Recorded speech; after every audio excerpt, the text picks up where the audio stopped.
You're listening to KKSM AM 1320 Oceanside. That was Your Love by the one and only Jim Brickman. You heard that right here on KKSM 1320 with me, of course, Nylander, playing you soft hits from the 80s, 90s, and today. And I'm honored right now to have the one and only Jade Starling on the phone right now. How are you doing this afternoon, Jade? I'm doing great. How are you doing, Chorus? I'm doing well. Thank you so much for calling us today. Where are you calling us from? I'm in Cherry Hill, New Jersey. What's the weather like over there right now? It's hot, humid, and very, very overcast. It's been the strangest summer ever. I mean, we had a beautiful, nice 80-degree, no humidity for most of the summer. And then all of a sudden September came, and we're in the high 90s most days. Yeah, it's been weird over here in San Diego, too, very hot and humid. You're well known for being the lead singer of the 80s group Pretty Poison. How did that group get together? Actually, I was in a music store, and I saw an ad for a group looking for a singer, and I ended up auditioning for the group, which didn't have the name yet, and I ended up meeting Way Cooler, who also from Pretty Poison, and we just hit it off. We started writing a lot of songs. Next thing you know, the group became Pretty Poison. Whose started writing, and whose idea for the name? Yeah. It was kind of mutual. There was a movie a long time ago called Pretty Poison. It was about this woman who got this guy to kill her mother so she could get the insurance. I mean, not that I'm like that or anything. I just thought it was a cool kind of, it's like pretty and it's poison. Yeah, I really like the name, and you marketed very well. What were those years like for you? You mean the Catch Me I'm Falling years? Yeah, the years with Pretty Poison. Very exciting. I mean, I'm actually still with Pretty Poison. We did a lot of touring, and when we were on Virgin Records, we toured extensively internationally, and, we were just kids. We were just kind of thrown into this, and it just seemed like it just happened all of a sudden, and we were caught up in this whirlwind. But, I've had some incredible luck over the years, Catch Me I'm Falling, Nighttime, When I Look Into Your Eyes, Let Freedom Ring. I've actually been on the Billboard charts, single chart 9 times. Oh, wow. And my latest one, I just want to tell you, I have a solo album out. It's called Captive. It's available on iTunes or Beatport, wherever you download music. And my latest single, Think About You, is top 20 on the Billboard Dance Chart. So great to be back on the charts again. I mean, you've been in the music industry for so many years, and you're still, having your music chart several different charts. Yeah, this is actually the second single from the Captive album. The first single, Insomniac, was also top 30. So we already have 2 bona fide hits from the Captive album. And this coming weekend, I'm out on the road again. I'll be in Orlando and Tampa, Florida, with the Freestyle Explosion. And that is with Pretty Poison. And we go out on the road and we do this tour. It's a lot of fun, and we play with Lisa, Stevie B, Cover Girls. It kind of revolves. It's different groups in different areas, but it's so much fun, and it's like one big happy family. So I'm very proud at this point in my career to still be able to do Pretty Poison, and also to have my solo album Captive. So you must be very busy. I am very busy, but you know what? It's all beautiful to me, and it's all relative to what I do every day. And I have a passion for music and what I do, and when people enjoy it and appreciate it, and I'm always happy to meet the fans, and it's always exciting at the shows when we do the meet and greets, and the fans, they want to get photos and selfies with you and autographed pictures, and even on airplanes sometimes people will come up to me and Jade, can I get your autograph? And I'm always happy to accommodate because of the fans, that's what's kept us alive and kept the music alive, and we're so very blessed in that way. And you mentioned the Super Freestyle Explosion tour. I actually went and saw you when you stopped in Ontario, California earlier this summer. And yeah. What a great show. Oh, it was an awesome show, and I encourage all our listeners, whenever they get the chance, wherever they may be, to go out and see a Super Freestyle Explosion show, because I mean, how often could you get that many legendary 80s freestyle and pop artists together on one stage? It's so true. And another group that's on it is Expose. And back in the day, we did a lot of touring with Expose, and we've become very good friends. So it's very natural, all of us groups together on this bill, on this stage, and on this arena tour. I mean, the phenomenon about it is the fact that they sell out arenas with this lineup. And it's so incredible just to see these packed houses with like thousands of people, and they're just up on their feet and they're dancing and they know every song, and it's just a phenomenon. And why do you feel 80s music, your style of music, is still so relevant today, impacting so many people's lives? I think because back in the 80s it was a much purer time, I think. You know, I mean, we didn't have social media. We didn't have, you know, all these things at our disposal, you know, right in our hand. So I think back then the music just meant so much to so many people. And I think it still rings true today. And I think, like anything, when it takes you back to a time where you were happy and things were joyful and you felt love in your life, I think that's why it brings back so many memories to these people. And now at the Freestyle Explosion, you even have the kids. You know, you got the parents that grew up on the 80s music, and then they bring their children. And they love it too, and they're all singing every word too. So you think it's going to be passed down to different generations to come? Oh, absolutely. I think it's here to stay. And, you know, I'm very, very happy and proud and honored to be a part of it. And at the same time, I'm excited because of my new record, and I'm getting great reviews on my Captive album, and I'm getting play in the clubs and my new stuff, and a whole new audience, and, you know, a lot of the EDM music listeners are loving my album and my songs. So it's almost like a cross generation now. We have the younger generation that is growing up on EDM, but also loving the freestyle. And I think, you know, I mean, it's all electronic dance music, and that's kind of what we came up on. And I'm just excited to be here and relevant, not only for the hardcore freestyle fans, but also for a new generation of listeners. And I mean, you definitely had a very impactful hit back in the 80s, which you mentioned a little bit earlier, called Catch Me, I'm Falling. That was a top 10 smash hit, and also, I believe, a #1 dance hit. Tell us about that song. Well, you know, back when we were creating the album, it was one of many songs that were in consideration for single, and it was in a different form. And then we happened to work with a couple of producers, Kay Williams Jr., who has now passed away. Oh, I'm sorry about the loss. Sure. Oh yeah, and it is a great loss to the R&B world. He was in a group called Breakwater, like way back in the 70s, and definitely a pioneer of the whole electronic dance movement. He was responsible for creating that sound, which even crossed over to the R&B chart. We were number 13 on the R&B chart, which is almost unheard of for a white group. You know, we had a lot of acceptance in the urban world. We appeared on Soul Train. We appeared on Arsenio Hall. Oh, great shows those were. Among all the other shows, Dick Clark and Top of the Pops, so on and so forth. I mean, we did a lot of TV and a lot of traveling back then, and I think it was definitely a different time where you would see a lot of different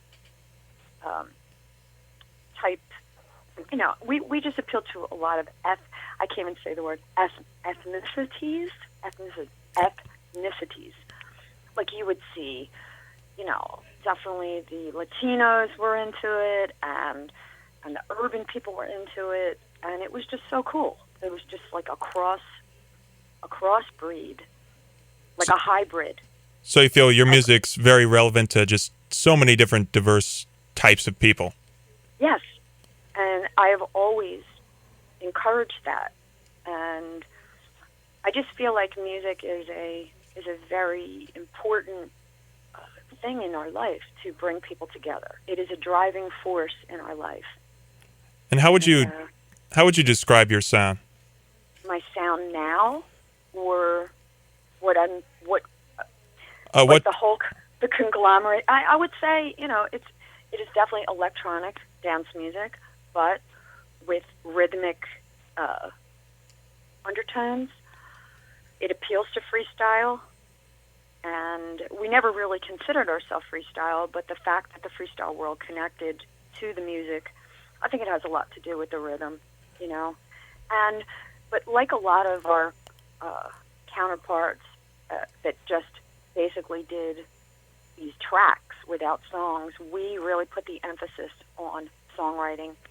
My partner, Way Cooler, and I, we are both award-winning songwriters, and we work very, very hard to create hooks, melodies, and incredible songs that are memorable that you can sing.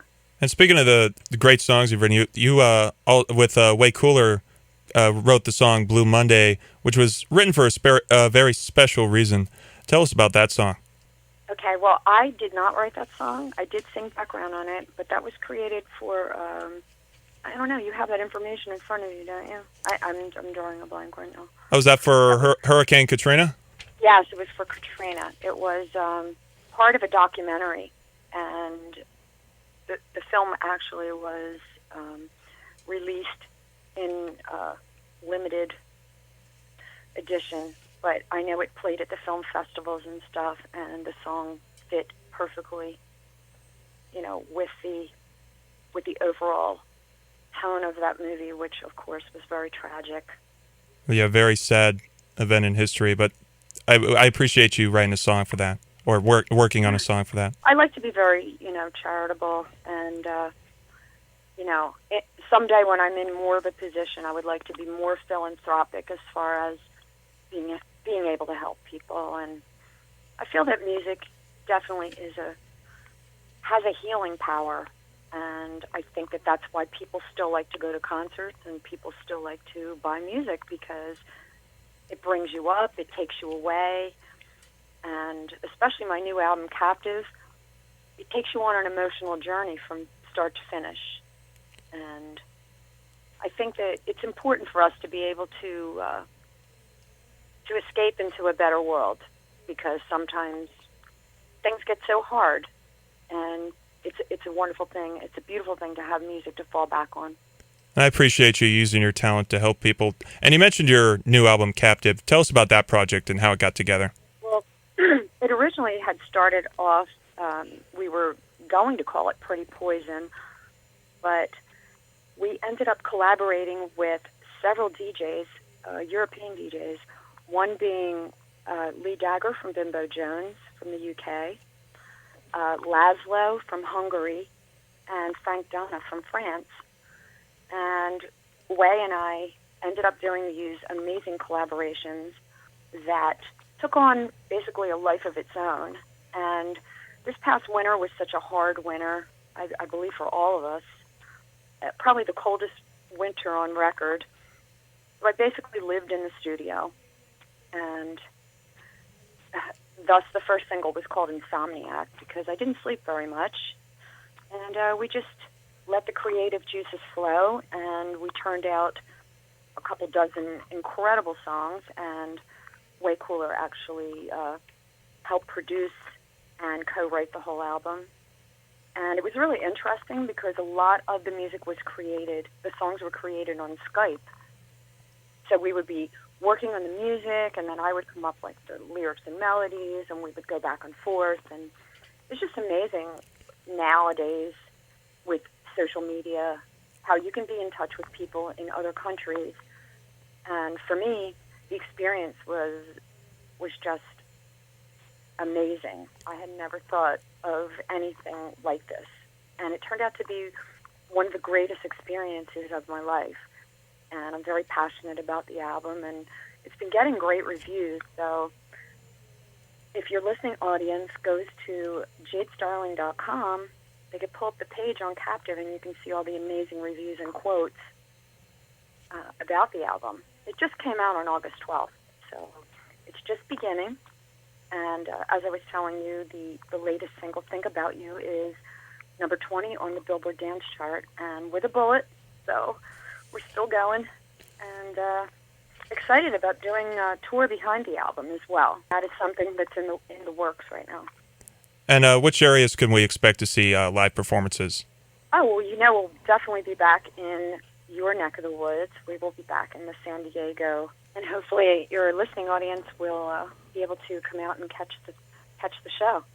And if our listeners want to buy your music, where can they go?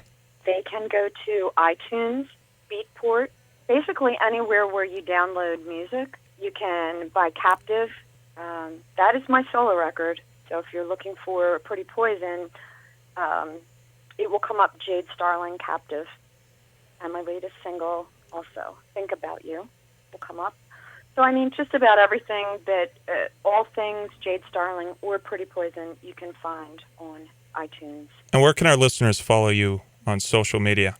Yes, please follow me. Follow me at Jade Starling. You can follow me Twitter at Jade Starling. You can follow me Instagram. I'm losing my voice. Oh, no problem. I was just on another interview, so I'm kind of clearing my throat here. Good thing I'm not singing on this interview. They can, wait, what did you ask me? You asked me where they can find, my social media, I'm sorry. At Jade Starling, look me up on Facebook. There's Jade Starling, Jade Starling 2. I have a fan page and also a like page. Please come like me on the like page. So for everything Jade Starling related, it's all at Jade Starling. And then my website, jadestarling.com. To all our listeners out there, you should definitely go follow Jade Starling and buy her new album, Captive.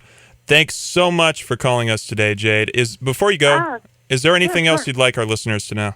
Well, I just want you to know how much I greatly appreciate your support over the years.